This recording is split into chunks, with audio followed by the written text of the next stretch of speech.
seen a deterioration, and it is bad leadership. I do hope that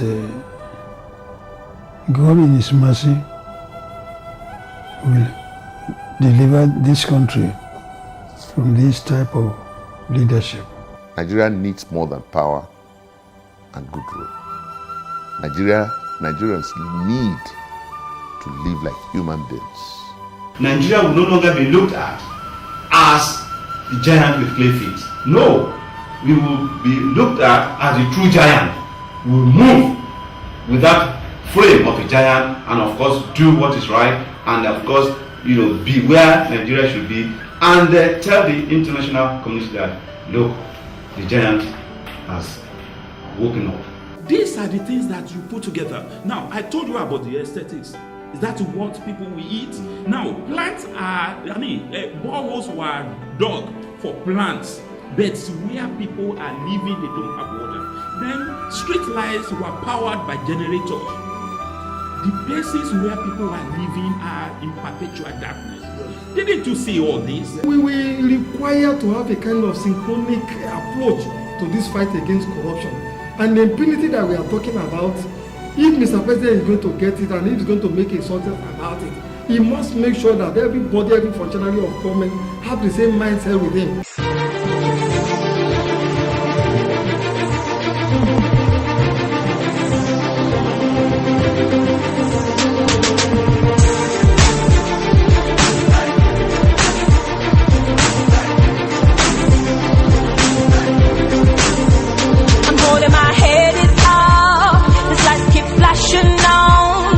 It's my spot today, me taking my shine away. Right now me standing tall, no falling hand, no dog. Cause we're here, and the seas breaking from the north. Breaking from the north. Welcome to Personalities with Larry. I am Tolu Amatunde. On the program today, we'll be talking about trending national issues which are plaguing the country at the minute. And to do this with me is somebody who needs little or no introduction at all. But for record purposes, he is a social critic, a political analyst, and of course he is fondly referred to as an advocate for the masses in Nigeria. I present to you Barrister Ubani. Nice to have you here, sir. Thank you, my sister. Good morning. Good morning. Now, let's quickly look at the agenda of the present administration. One of the top agendas is to fight corruption in the country, and a lot is going on at the minute. People are being brought to book and for misappropriation of funds. Now, when we look at the case going on, a lot of criticism has come up that this fight against corruption is one-sided. What do you think about this? Well, I don't think so. I don't agree with that assertion. You must also remember that there was a particular political party that was in power from 1999 till date. And that political party happens to be the People's Democratic Party. And they were at the national level. And so if investigation is going on presently, and most of the people that are involved happen to be the members of that same political party, will understand why it is so. So it is not targeted at any person, it's targeted at those who have issues to clarify. Now, if there are allegations, and then those allegations requires clarification, it will be very, very preposterous for somebody to begin to say that it is the opposition you are targeting. The question somebody should be asking, are there issues that requires clarification? And if there are issues that require clarification, because inherent in leadership is accountability. Come and give an account of your stewardship, what you've done, what you have not done, just like the Dasuki game now that all of us are referring to, where a certain amount of money, $2.1 million, dollars was taken for the purpose of buying arms and ammunition. But what they did was that they were sharing this money to themselves.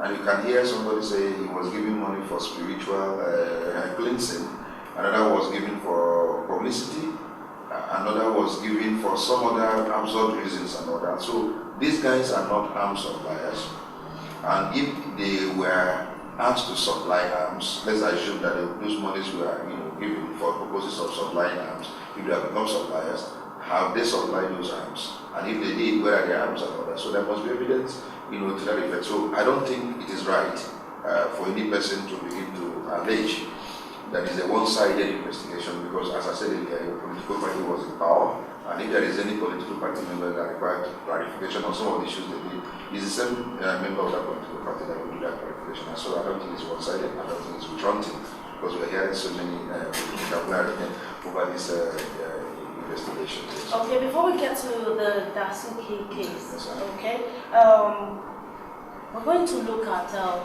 fact that a lot of people are defecting from the PDP to the APC. Well, meanwhile, people are saying these are the same looters. So, what are you going to say about now, this? if you have any evidence against those people that have defected to APC, who were once members of PDP, that are involved in this certificate, the names will crop up. And of course, the president has expressly said that he belongs to nobody, or he belongs to everyone. And so, even people who are his ministers, if they are found culpable, he said it in the last media chat, that he will investigate. Not only will they be sacked, they will also be prosecuted. And that again is very reaffirming. The fact that the man wants to really tackle corruption head-on. Because he said it during his political campaign, even after he was sworn in, that if we, as a nation, do not kill corruption, corruption will kill this country. You and I know where we were supposed to be as a nation, but corruption has retarded our growth. That our educational sector is not functional today because of corruption, and that's why you have all our students all over the world. And we are spending so much scarce foreign resources in educating our children abroad, that our health sector is malfunctioning to the extent that if somebody is suffering from headache in Nigeria, the next place he remembers is abroad for medical treatment. It's because of corruption. Our roads are in bad shape because of corruption. The light, the energy, not working because of corruption. So we are supposed to be somewhere. But corruption has actually retarded our growth, and we're not making progress. So somebody now has come with the belief that he wants to fight corruption, and then he is fighting it. And we're seeing that those who held positions are being asked to account. So what we need to do is to support that government, and don't become very, irritating with the allegation that he's being sectional, is witch hunting and all that. We should support this particular government. And if there is anyone that has been in PDP and have now defected to APC that is involved, I can assure you that if the names, there should be a balance. yes, if the names keep cropping up, yes. See, when you say balance, you just create the balance for creating sake. You create the balance when somebody's name, is mentioned. If there is any person that his name is, comes up, who happens to be a member of APC and is not being arrested, is not being picked, then you can now say balance. But you don't create balance, we want to balance it because PDP member has been arrested. Or let's look for some APC member who is innocent and arrest the person in order to balance up. That would be a very logical thing to do. I think that the best thing to do is to ensure that if any person's name is mentioned, irrespective of religion, irrespective of ethnicity, irrespective of his political affiliation, that person should be, asked to come and give an account. And then if there is evidence of culpability, the person should be charged to court. That is the kind of fight I want. That is the kind of thing that will make Nigerians to support this government. The government should not in any way retract or go back or suppel them or become, very, very afraid of pursuing this for ideological conclusion.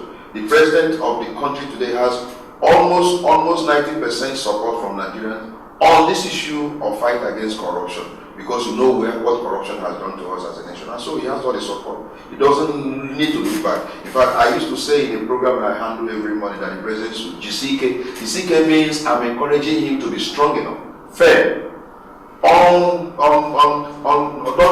doesn't need to look back. He should pursue this matter to a logical conclusion, and he will enter into our history book as one of the best things that could have happened to this nation as a country.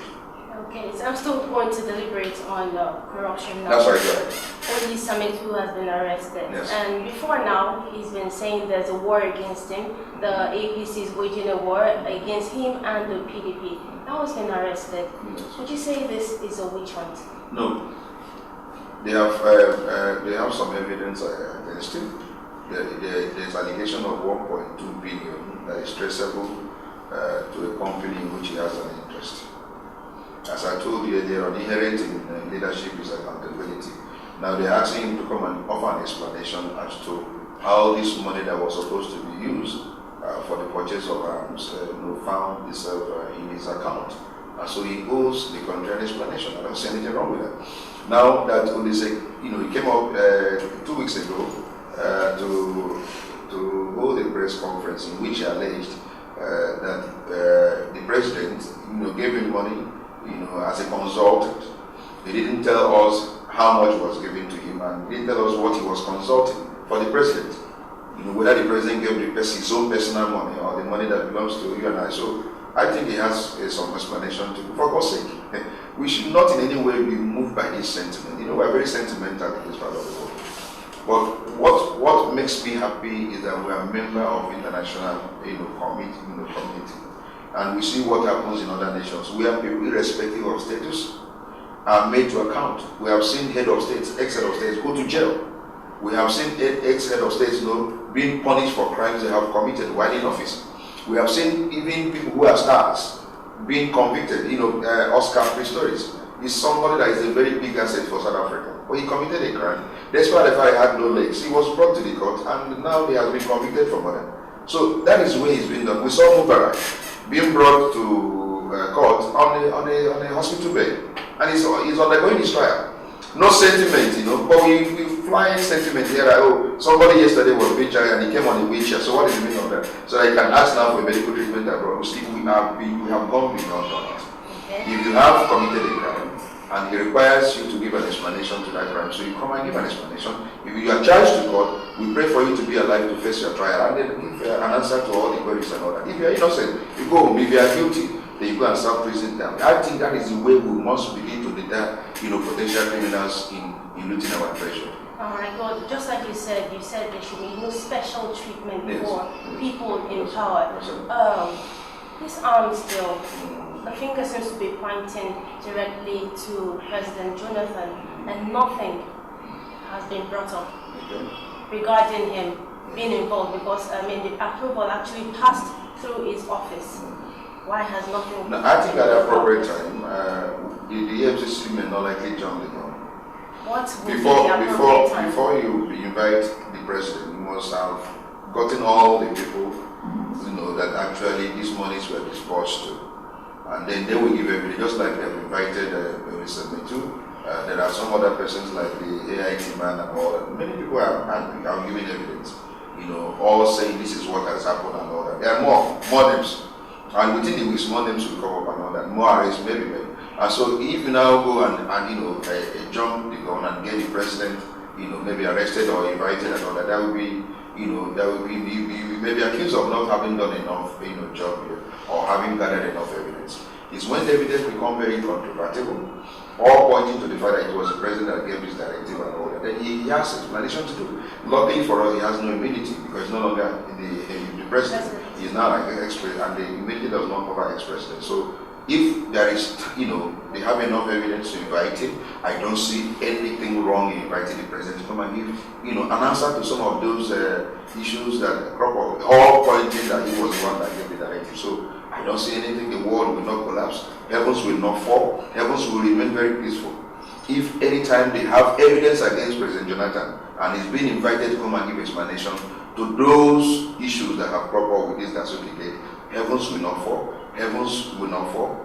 The earth will remain peaceful. In fact, heavens will be clapping for EFCC for doing the right thing. Your question is very germane. All right. Okay. During the presidential media chat, which happened not too long ago, the president actually made it known to the media that the National Assembly presented a budget of 47 billion naira for the purchase of exotic cars. And in a statement, he said he doesn't have the sole power to cut down on the budget. As a legal practitioner and as an advocate, we all know what the situation of the economy is at the minute.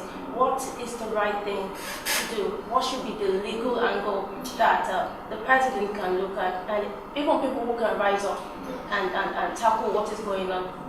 How do they go about it?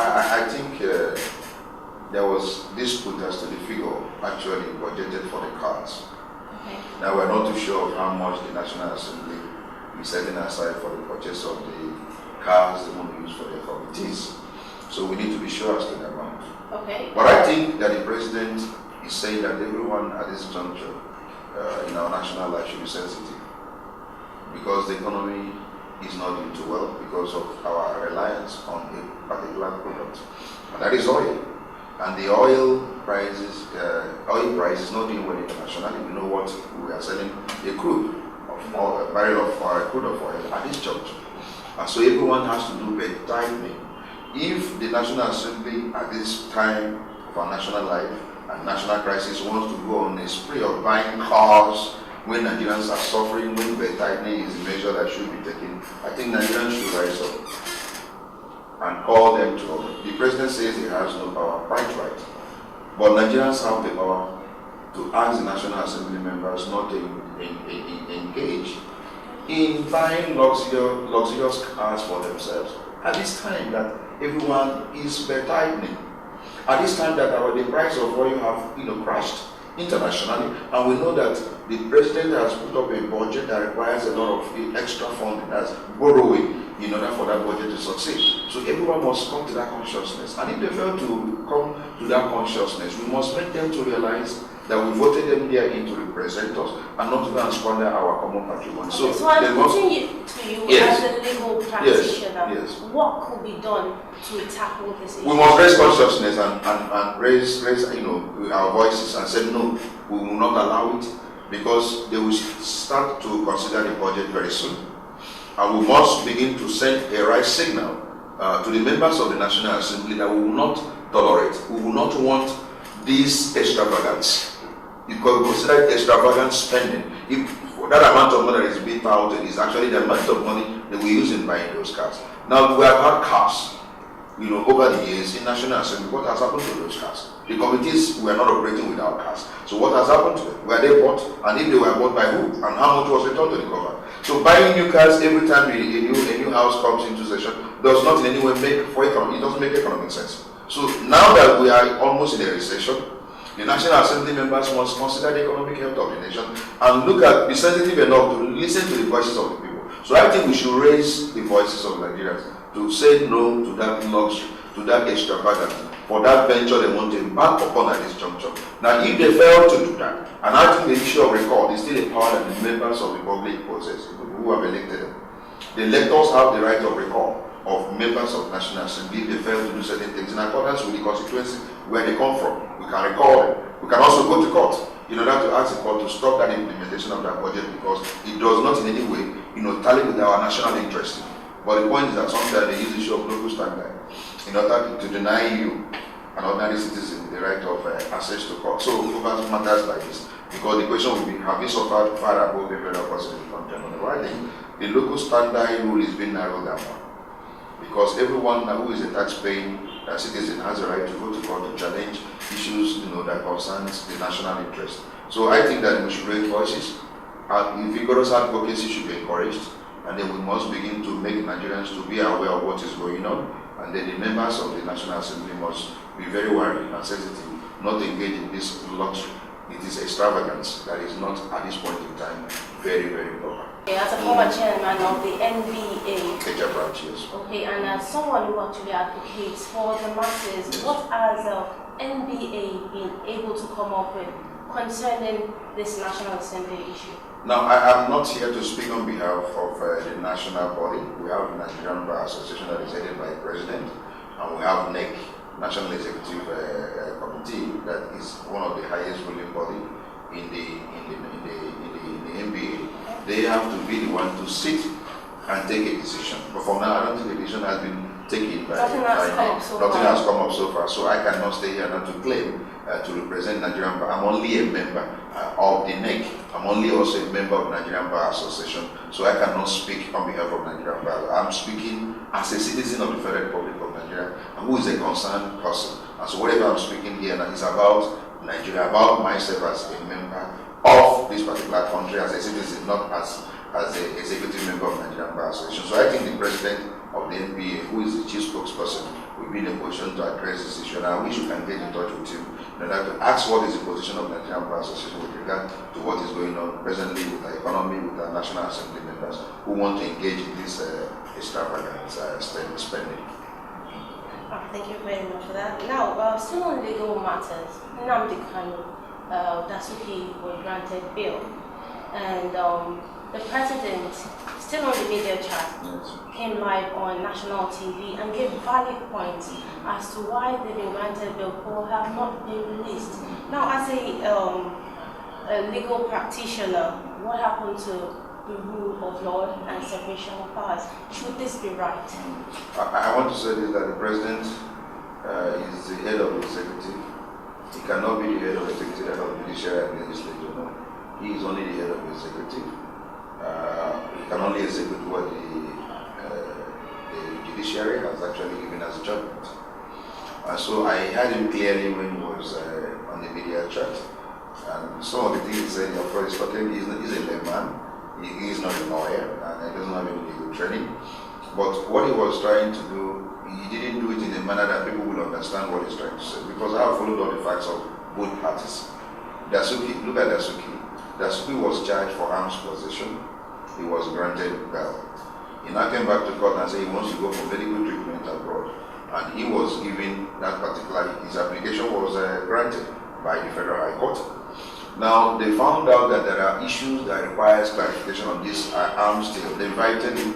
He refused to honor the invitation and he wanted to go abroad for medical treatment. They went and arrested him, and which now culminated into this issue of the present charge of money laundering and squandering of our riches. And the money that was meant for arms acquisition, he used it to distribute to members of his political party. Now, he was also granted, but they discovered other more damning things that he did, which require further clarification, which is what he's doing now. So, at what point was there disobedience? Because if there's no law that says you cannot be rearrested even after you have been granted bail, if there are more heinous crimes that requires clarification. Okay, and that with respect to Dasuki.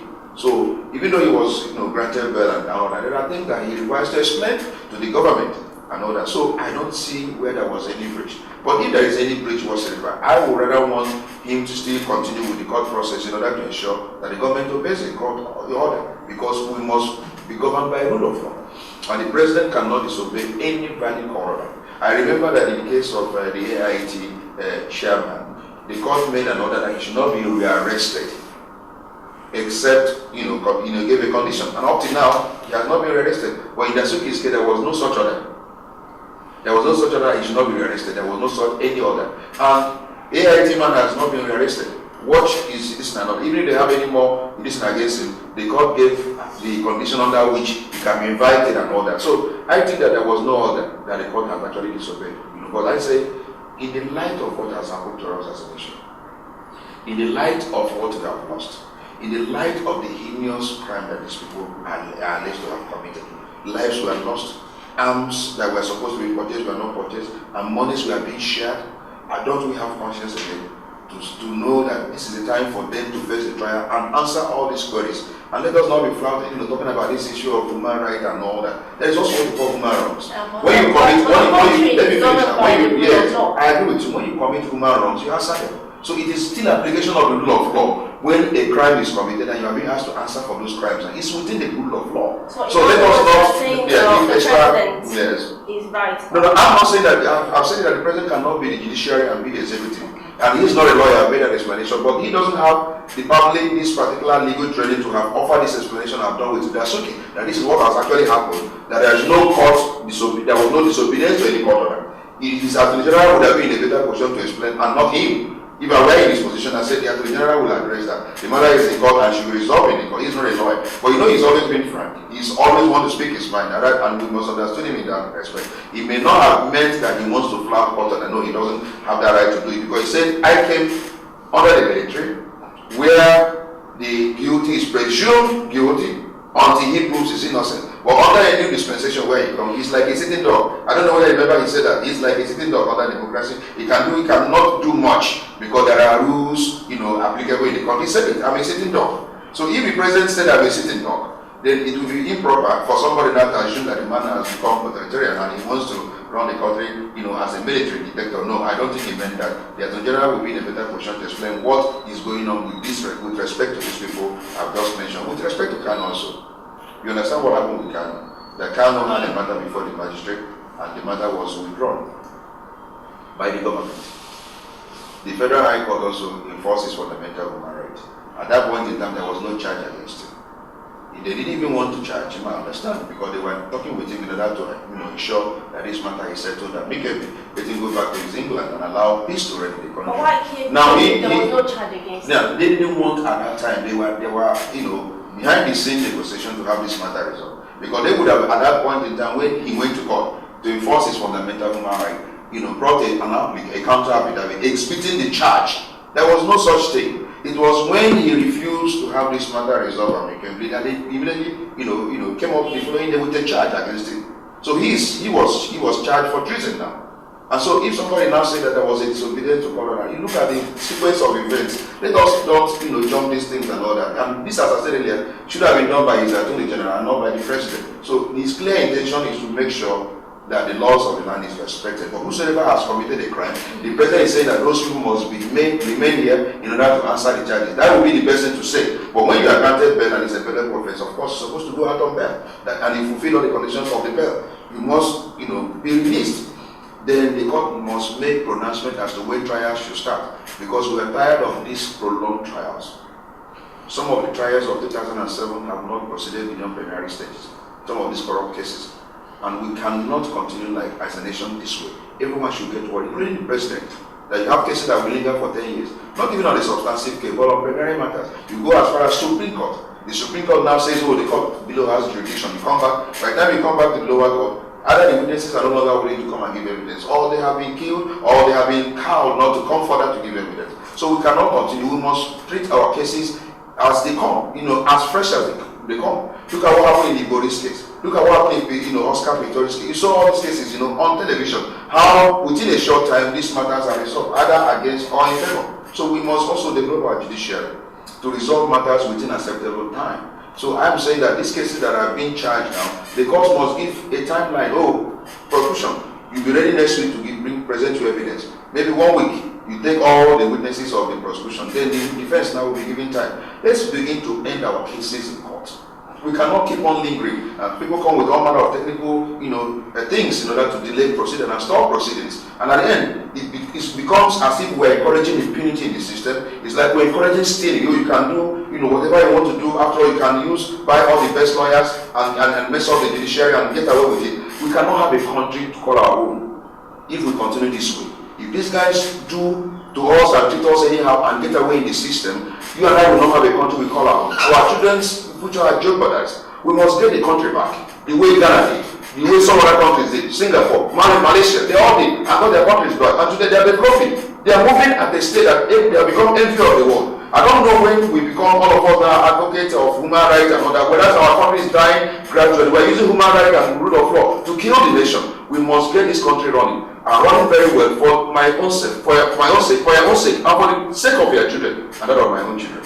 Under a situation where other people will feel is dictatorship by Buhari. Yes. Sometimes, I want to say this, I'm a lawyer. You need to have a leader that is also very strong, but who must also obey the law. We must have strong leaders. We have had issue of a leader that was not strong enough and will suffer the consequences. A leader must be firm, even in your office, even in your home. When you are running your home and you run it in a lackadaisical manner, you find that the children will begin to do anything that they feel like doing. But when they have a firm father who says, no, this is the right thing, this is wrong, let's do it this way, and you show them love at the end of the day, you use carrot, you also use stick. Because inherent in every child is foolishness, the Bible says. But the rod of correction will put them right. So a nation also requires a rod of correction. If a man goes out of his way, no, this is the way it's supposed to be.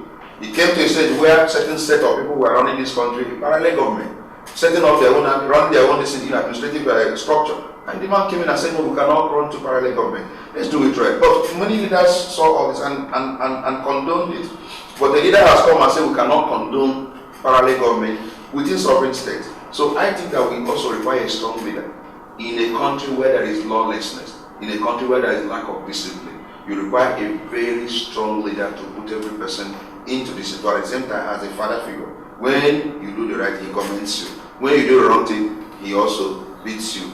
And what is he beating you for? In order to beat you into line, not to kill you, but to make sure that everything is done properly for the sake of the future. We need to secure this nation. We need to secure our country. Okay. Let's take a look at the economy. Talking about funds, do you think the Treasury's single account is a fantastic idea? Governor Ayofayoshi has said it is not acceptable, it will not work, and also ASU has said it will affect the educational standards. What do you think about this? I think also that the government got it right there. And they are applying what the law says. You look at the provision of the Constitution, what it says, and look at even the provision of all the other laws, what it says about the issue of single accounts. An agency will generate an income and supposed to put that particular income in a common treasury and then present your budget annually, how you will spend the money, and the money will be released to you. But over the years, what has happened is that these income generating agencies were generating money and then spending that money as source without complying with the provision of the Constitution. And then they also come to get their own share of the budget. In addition, whatever they ask for, they get in the budget. Meanwhile, they are getting money, that's supposed to be part of the appropriation. They now use it themselves. And of course, they are not using it in order to develop Nigeria. They were pocketing this money. You see people buying banana, of course, a plot of land in Banana Island, sometimes 2.something billion. And you see a public officer who is not an industrialist. He does not have anything he's manufacturing. He does not have anything he's producing. He has not in any way has any invention, no invention. But he buys a plot of land for 2.something billion. And why? What is the source of wealth? Because he's working, for government. He's a politician or he's a civil servant. It doesn't happen that way. The billionaires we have in Nigeria today are those who are in government or who are politicians. Whereas the billionaires we have in America are those inventors, scientists, and they have, those that have industries and all that. So it's the other way around. And so the man now came in and said, let us have a single account. Anything you are generating must be taken to a single account, then properly appropriated by National Assembly before you begin to spend, so that we can have close all those leakages and run a country that is, beneficial to all of us. You and I begin to enjoy the growth, begin to enjoy constant power, begin to have education that is functional, begin to have hospital that you can go and they look at and diagnose you properly and all that. Which one is better? Than one person alone becomes a multi-billionaire all over the world. He has all manner of accounts, has all the houses. When he has headache for his children, he takes them abroad. Then majority are dying. Majority have disease of the liver, of the kidney. They ask him for money, and these guys will not even be kind enough to give this money to this poor one. So I'm saying I would rather prefer this method, where the common resources of the country is put into single account, properly appropriated, in order to develop our key infrastructure. The you and I will benefit, the big man will benefit, the poor man will benefit, and the country runs as a competitive nation. Our children will not be running abroad and be turned down by embassies and all that with the show, visa refusal. And they will not become hooligans and armed robbers all over the world, the way they are all running away for greener pastures because the country is not conducive. Let's create a conducive environment. Put our boys in work, put our graduates in employment, and create a country where all of us will be happy. Wake up in the morning, we say, God bless Nigeria. Wake up in the morning, say, God bless our leaders. That is the country I am craving for. That is the country I am hoping for. And that is a country that is also realizable if the proper thing is done. So I am completely at peace with it, a single account that the government has created. From this year, we will begin to see that all those leakages would have been closed, and we begin to have a country that is very functional, because there will be a due implementation of the budget for the benefit of you and I. Thank you very much for that. Let's have a look at security. The president actually came on air and said Boko Haram will be crushed under 3 months.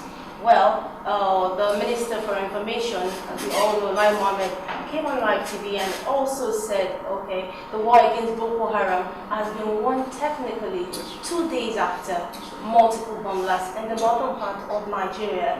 Okay, a lot of people blame the Jonathan administration for this.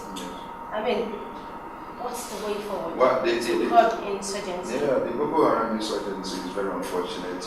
Part of our national life. He's been on, we've been tormented. even some foreign investors, naturally will be scared coming to your country when they hear the level of insecurity, the kind of killings that are going on. But I think this government came and became a bit decisive. The Jonathan administration give it to him also towards the twilight, towards the end of his administration. There was a serious fight against Boko Haram. They made serious effort in order to actually decimate them.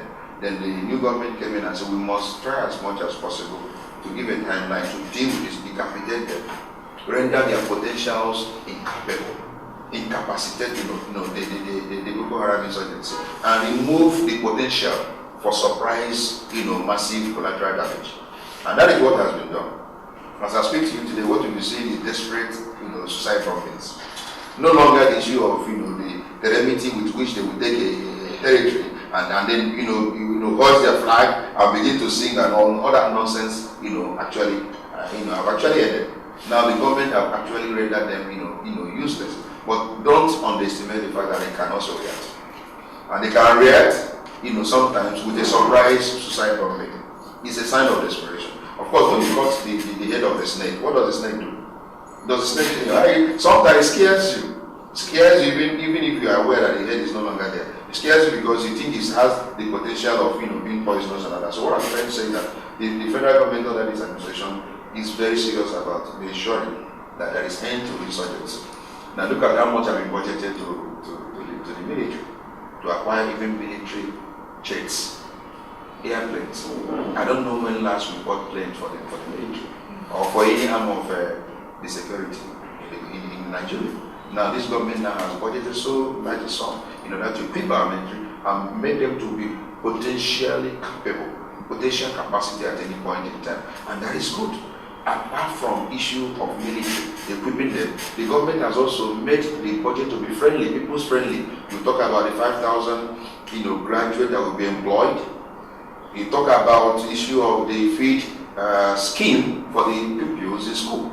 You talk about the 5,000 that will be given to those who are poor. This is the first time a welfare scheme, is included in the budget to take care of. So by the time you now allocate the issue of creating employment also, building basic infrastructure, by the time you make people to be working, you reduce the number of crime and criminality in the system, because when somebody goes to work and is busy, he will not sit down to begin to plan how to go and rob and become a kidnapper. So the government is also indirectly by reducing the crime and criminality by developing basic infrastructure so that the system can work once again. And when people are working, they pay tax. And when they pay tax, the government has more money to work. So it has a ripple effect.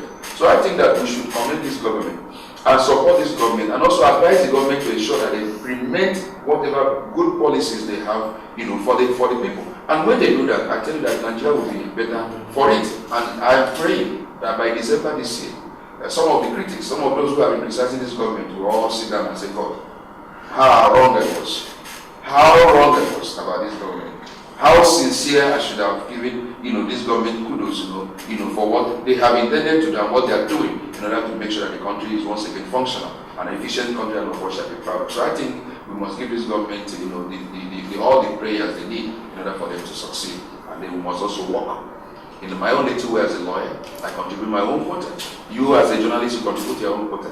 Everyone, a teacher, the doctors, everyone must begin to work in order to revive this country once again and make Nigeria one of the best countries in the world. We have the potential to be one of the best in the entire world. All right. Thank you so much, Barrister Ubani. I really enjoyed our chat, and I hope to do this again. Thank you so much for coming on the program. My pleasure. It's been a fantastic chat with Barrister Ubani. I hope you've enjoyed everything that he said as much as I have. Well, my name is Tolu Motunde. Goodbye.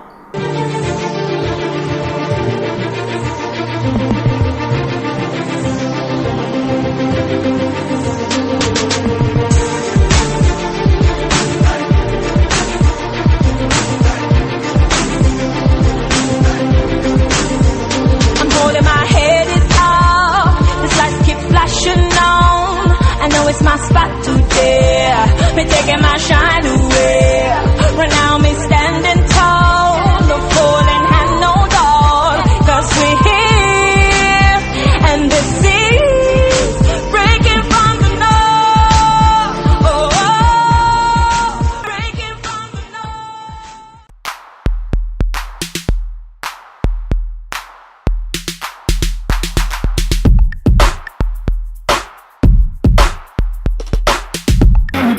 play up. Hey, after friends together. Squeeze our tunes together.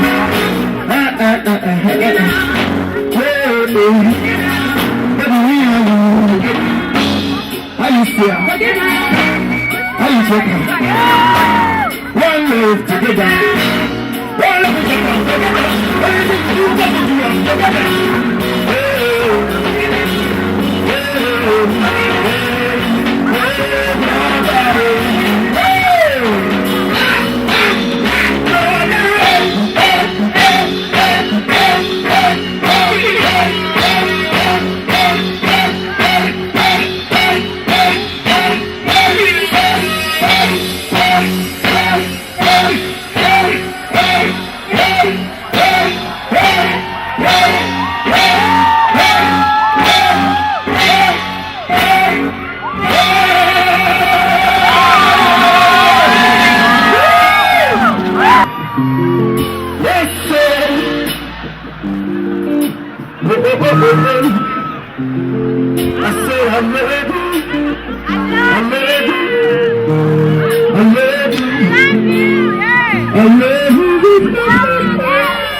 Me taking my shine away.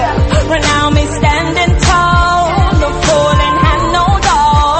'Cause we're here, and the seas breaking from the north. Oh, breaking from the north. There has been a deterioration, and it is bad leadership. I do hope that God in His mercy will deliver this country from this type of leadership. Nigeria needs more than power and good rule. Nigerians need to live like human beings. Nigeria will no longer be looked at as the giant with clay feet. No. We will be looked at as a true giant. We will move with that frame of a giant, and of course do what is right, and of course, be where Nigeria should be, and tell the international community that, look, the giant has woken up. These are the things that you put together. Now, I told you about the aesthetics. Is that what people will eat? Now, plants are, boreholes were dug for plants. But where people are living, they don't have water. Then street lights were powered by generators. The places where people are living are in perpetual darkness. Didn't you see all this? We will require to have a kind of synchronic approach to this fight against corruption. And the impunity that we are talking about, if Mr. President is going to get it and if he's going to make a success about it, he must make sure that everybody, every functionary of government have the same mindset with him.